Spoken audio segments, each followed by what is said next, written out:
일본 요코하마항에 정박 중인 대형 크루즈선에서 하루가 멀다 하고 코로나19 감염자가 무더기로 확인되고 있습니다. 현재 상황은 어떤지, 일본 방역당국 대응에 문제는 없는지 도쿄 특파원 연결해서 자세히 들어보겠습니다. 황보현 특파원. 네, 도쿄입니다. 예, 지금 현재 크루즈선에서 확인된 확진자 지금 몇 명까지 늘었습니까? 네, 대형 크루즈선 다이아몬드 프린세스 원에서 코로나19 감염자가 어제 새로 39명이 확인됐습니다. 발열과 기침 등 의심 증세자 53명을 검사한 결과 74%가 감염자로 확인된 겁니다. 이미 확인된 135명까지 합쳐서 총 감염자는 174명으로 늘었습니다. 지금까지 검사를 받은 사람은 총 492명입니다. 이 중 174명의 감염이 확인된 건데요. 즉 검사자 3명 중 1명은 코로나19에 감염됐다는 얘기입니다. 크루즈 승선 인원은 총 3,711명입니다.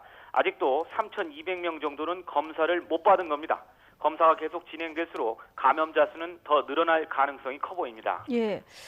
자, 이 크루즈선 탑승객 이외에 이들을 검사했던 검역관도 지금 감염이 확인됐다고요? 그렇습니다. 이 배에서 검역을 담당했던 검역관 1명도 감염이 확인됐다고 일본 정부가 밝혔습니다. 50대 남성인데요. 이 검역관은 탑승자들에게 건강 상태 등을 묻는 질문지를 배포해 수거하고 체온을 재는 업무를 담당했습니다. 당시 장갑과 마스크는 끼었지만 전신 방호복이나 고글은 착용하지 않은 것으로 확인됐습니다. 전문가들은 배에서 일을 하면서 장갑이나 마스크 등에 묻은 바이러스가 감염의 원인이 됐을 것으로 추정하고 있습니다. 지난 3일 밤부터 만 하루 동안 배에 올라 담당 업무를 수행한 뒤 이후에는 사무실에 사흘 동안 출근해 근무를 했습니다.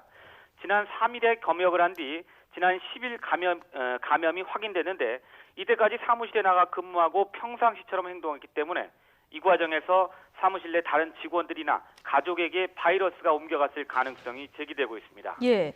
자, 그럼 크루즈선에서 감염이 확인된 사람들, 나머지 탑승자들은 지금 어떻게 생활하고 있습니까?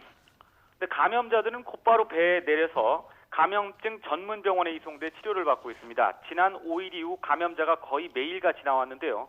초기에는 배가 정박한 요코하마 인근 병원으로 이송됐지만 감염자가 늘면서 요코하마 이외의 먼 거리에 있는 병원으로도 이송되고 있습니다. 나머지 탑승자 3,500여 명은 배에서 내리지 못하고 사실상 격리돼 있습니다. 아무래도 밀폐된 공간이기 때문에 감염 위험이 높아 객실 등에서 나오지 않고 하루하루를 보내고 있습니다.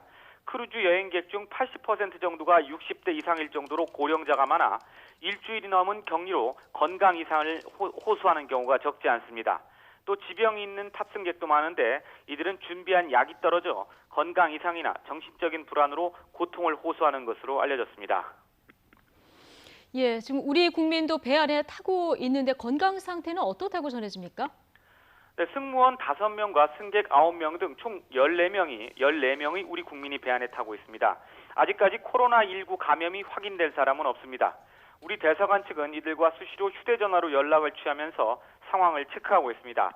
대사관 측은 외부 조달이 필요한 음식이나 약 등을 준비해 전달하면서 건강관리에 특별히 유의해 줄 것을 당부하고 있습니다. 최소한 우리 국민은 배에서 내리기 위해서 치료받게 해야 하는 것 아니냐는 우려가 높은 게 사실인데요. 우리 정부는 일단 미국과 캐나다, 호주 등 다른 나라 국민도 배에 많이 남아있는 만큼 이들 국가와 보조를 맞추며 대책을 마련하고 있는 것으로 전해졌습니다. 예. 크루즈선 내 감염에 대한 일본 정부의 대응에 문제가 있는 게 아니냐 이런 지적이 계속 나오는데요. 현재 언론에서는 어떻게 보도하고 있습니까? 그렇습니다. 일본 정부의 대응에 문제가 많다는 지적이 현지 언론에서도 계속 나오고 있습니다. 일본 정부는 지난 4일 크루즈선이 요코하마로 들어오자 아무도 내리지 못하게 했습니다. 잠복 기간 14일을 지나 문제가 없으면 내리게 하겠다는 건데요. 그런데 감염자가 하루가 멀다 하고 수십 명씩 불어났고 앞서 전해드린 대로 노인이나 지병이 있는 사람들은 감염이나 건강 악화에 대한 걱정이 커져 불만이 극에 달하면서 일본 정부는 이런 방침을 수정하려는 움직임을 보이고 있습니다. 즉 노약자와 지병이 있는 사람들은 먼저 내리게 하겠다는 건데 너무 늦은 조치가 아니냐는 비판이 나오고 있습니다.